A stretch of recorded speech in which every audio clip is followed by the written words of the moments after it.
Hello, aqui é a Vânia da Manage de English e hoje eu trouxe você para o meu cantinho de reflexão para conversar sobre um e-mail que eu recebi essa semana, aliás, um e-mail não, uma mensagem que um internauta me enviou essa semana e que eu julguei que tinha a pergunta mais importante que me fizeram até hoje, desde que eu lancei o canal do YouTube.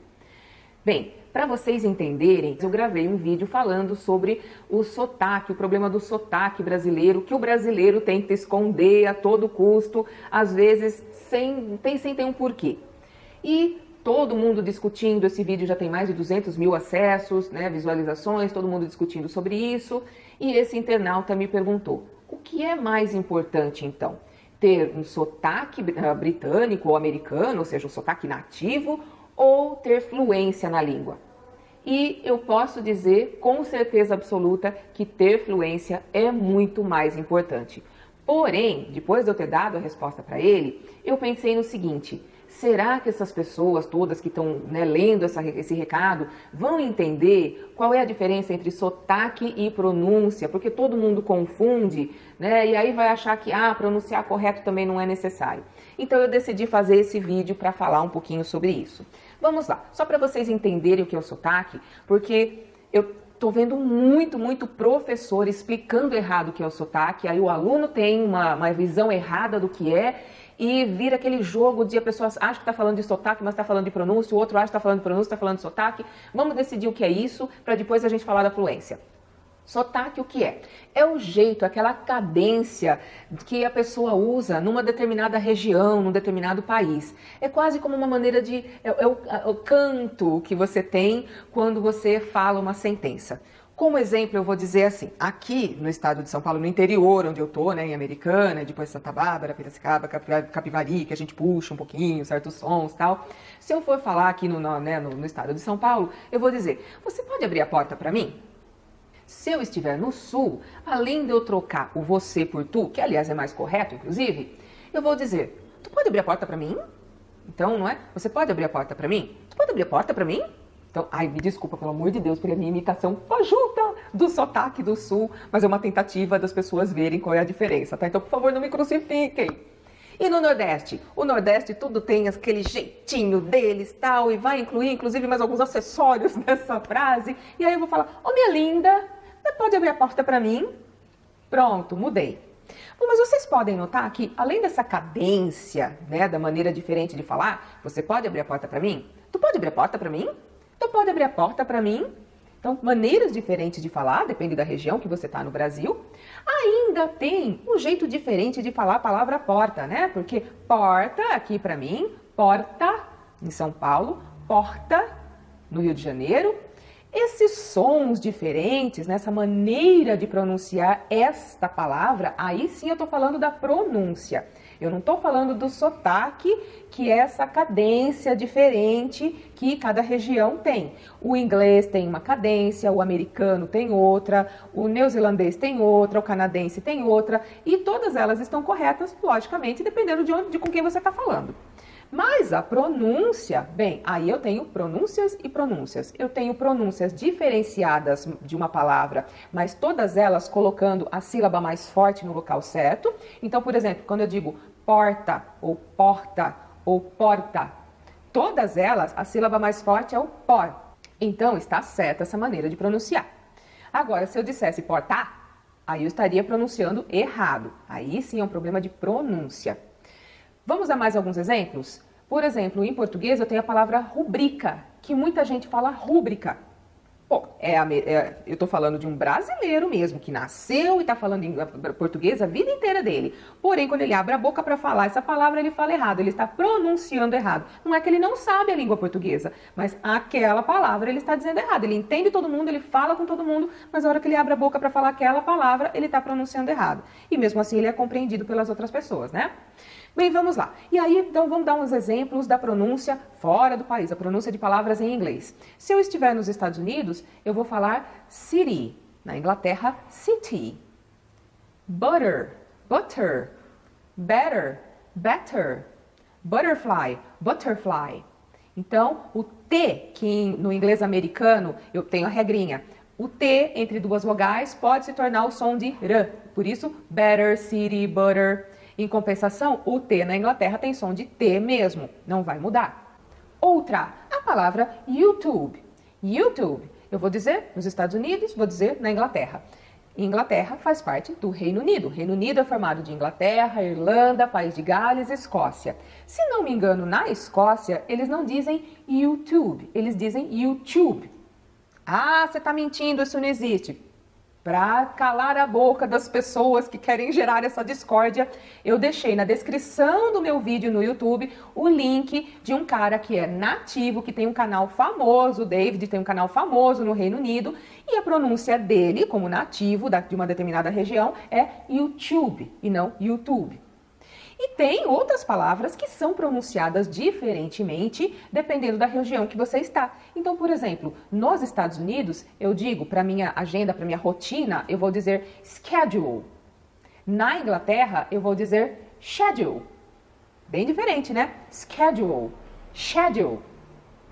Não vou nem dizer qual eu gosto mais, mas é bem óbvio, né? E a pronúncia da letra A, o artigo A, que significa um ou uma. Nos Estados Unidos, o correto é a, e quando está dentro de uma sentença, falando bem rápido, vira um a. Na Inglaterra também, a, e dentro da sentença acaba virando um a, muitas vezes, ou a. Agora, no Canadá, é a. Ah, não pode ser. Eu assisto muitas vezes o vídeo da Ronnie, que é uma professora bastante requisitada, né, do Canadá, e no canal dela, diversas vezes, aliás, sempre que ela está usando uma sentença que tem o artigo, ela vai dizer a e não a, porque é o jeito dela. Para o meu marido, parece que ele fala, meu Deus, tá doendo os meus ouvidos, não pode ser, não pode ser. Mas é a pronúncia dela no Canadá. Você tem que respeitar. Agora, o que a gente vê de gente, às vezes o cara foi aprender inglês no Canadá, voltou para o Brasil e tem o brasileiro que quer se achar mais do que o outro que foi estudar fora, e a hora que o que foi estudar fora abre a boca para falar alguma coisa e fala com som de A, o outro vai falar, não era A que fala, é EI. Tá totalmente errada a sua pronúncia. Ô Zé Mané, tá errado de acordo com quem? Você só conhece a pronúncia que você aprendeu do seu professor e sabe-se lá se está certo ou errado porque você aprendeu com um brasileiro. O cara foi lá para o Canadá, estudou lá por 1, 2, 3 anos, voltou. Dá um voto de confiança para ele, ou no mínimo, vai estudar um pouquinho como é que é a pronúncia no país que esse cara estava morando antes de abrir a tua boca e meter o pé na boca, inclusive. Porque tá falando besteira. Às vezes a sua necessidade de tentar humilhar o colega da frente se volta contra você, tá? Porque os outros que estão ao redor, se eles conhecem um pouquinho sobre pronúncia, eles vão ter dó de você, de ter aberto a boca para tentar arruinar o colega. Então, fica quietinho, sente em cima do rabinho, vai aprender um pouco mais sobre pronúncias ao redor do mundo antes de abrir a boca para tentar humilhar o outro, tá? Recadinho para muita gente aí, porque tem um monte de reclamação de alunos, de internautas, dessa mania que o brasileiro tem de, ao invés de ajudar o colega, tentar humilhar para se colocar um pouquinho para cima e ter seus 5 segundos no holofote. Esse segundo de holofote pode ser muito ruim para você, viu? Porque vai ficar muito claro a sua invejinha. Então, fica quietinho, fica bem discretinho ali, aprende bastante. E se você quiser corrigir essa pessoa, se você tiver certeza absoluta que ela está falando errado, chama ela num canto e fala assim, olha, eu acho que a pronúncia dessa palavra é de tal jeito. Você não quer dar uma olhada assim no país onde você estava, não era assim mesmo? Porque foi assim que eu aprendi. Nada também de chegar para o outro e falar assim, sua pronúncia é péssima, seu sotaque é horroroso, você tem que aprender tudo de novo porque você não sabe nada. Meu filho, seja um pouquinho mais humilde. Bem, mas vamos lá, voltando ao assunto. Então, deu para entender? Sotaque, essa cadência, essa forma de cantar de quando você está falando a sentença.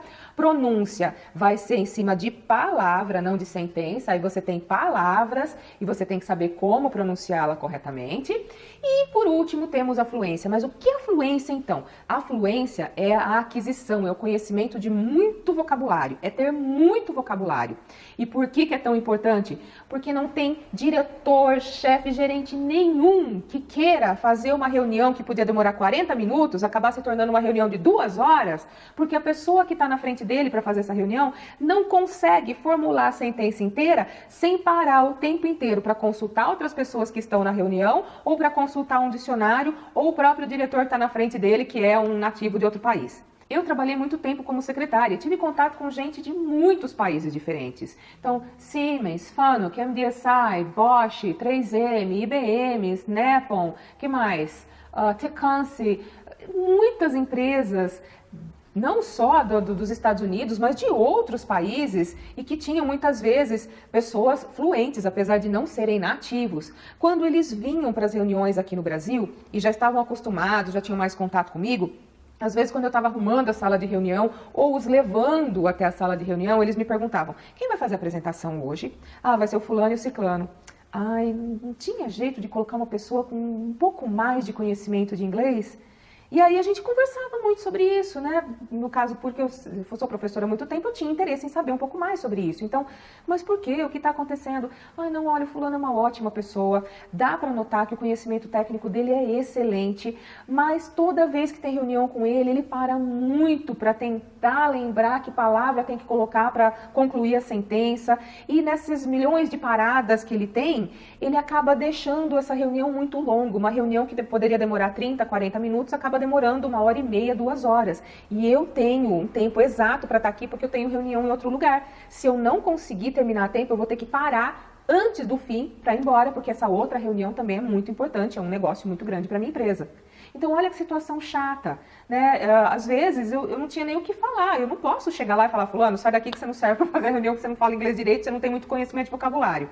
E às vezes eu via que eram pessoas que tinham muito boa vontade, mas estavam sendo mal instruídos, nem sempre pelos professores, mas por colegas ao redor, que tem que falar com o menor sotaque possível brasileiro, tem que tentar falar com o sotaque americano. Então o cara se esforçava tanto para aprender o sotaque americano ou o sotaque britânico, que faltava para ele tempo para aprender vocabulário, que era muito mais importante. Eu já presenciei, porque algumas reuniões eu tinha que participar, diretor de empresa interromper a pessoa que estava fazendo a apresentação de um projeto e dizer: viu, não precisa ficar parando para corrigir a sua pronúncia, não, ou para corrigir o seu sotaque, não. Eu estou entendendo bem o que você está falando. Vamos continuar, porque o meu tempo é ouro. Então, olha que chato. Aí a pessoa que estava apresentando ficou mais nervosa ainda, começou a gaguejar, foi um desespero daqueles. Aí o diretor da empresa aqui no Brasil teve que entrar e ajudar nessa apresentação para que ela conseguisse terminar num tempo mais ou menos razoável. Mesmo assim, atrasou por causa dessas paradas todas para corrigir pronúncia ou corrigir o sotaque. Não era necessário fazer isso. No mundo dos negócios, o que interessa é você ter o vocabulário correto, a gramática correta, para que a sua sentença seja bem entendida e para que o seu projeto possa ser vendido de forma positiva para quem está na tua frente. Então, pensa bem nisso. Entre as 3 coisas, primeiro você aprende vocabulário, o mais que você puder, aprenda gramática para você colocar a sentença na ordem correta e ser compreendido pelas outras pessoas. Pronúncia vem aí em terceiro lugar, né? Fixe para uma pronúncia adequada, não precisa ser excelente, mas uma pronúncia que seja compreensível por todo mundo. E por último, se você tiver tempo, bastante tempo, aí você vai focar em tentar tirar o seu sotaque brasileiro.